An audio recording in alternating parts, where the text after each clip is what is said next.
We were there when the staff learned they'd soon be out of work. We're in trouble. The cook, Pat Andrews, had grandkids to care for.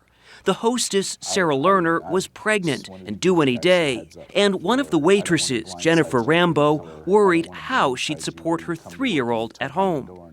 30 days to look for a job, we're going to be looking way longer than that because there are no jobs out there to look for. She was right. A couple months later when we returned, jobs and hope were even more scarce. Now, there isn't anything in here. I'm not going to be a gentleman's club hire dancer either. By March of 2009, Elkhart's unemployment rate peaked at nearly 19%. Now that number has dropped to just under 15%. But there are some signs that Elkhart might be through the worst of it. And a good place to look is right here at an RV manufacturing plant. At Keystone RV, they've added 4 new production lines to keep up with sales. And since April, they've hired 800 new workers. How does it feel to be hiring again? Feels good. Good! But whenever they post available jobs, all the way down there on the right, they're flooded with applicants. We had over 3,000 people show up.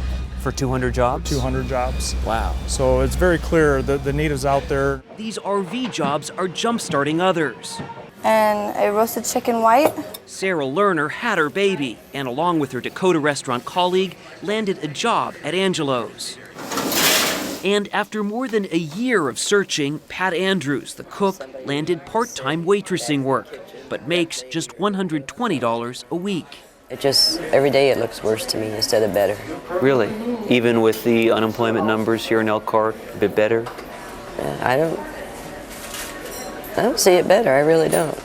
United Way 211, can I help you? At United Way 211, a call center that connects folks to community resources, Most of these food pantries, you're just going to need a photo ID.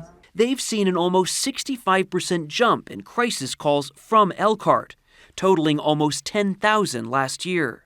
Jennifer Rambo is desperately searching for work, 16 months on. It feels hopeless. Just because you've looked for work and there's nothing out there. Right. I never realized how much working was a blessing.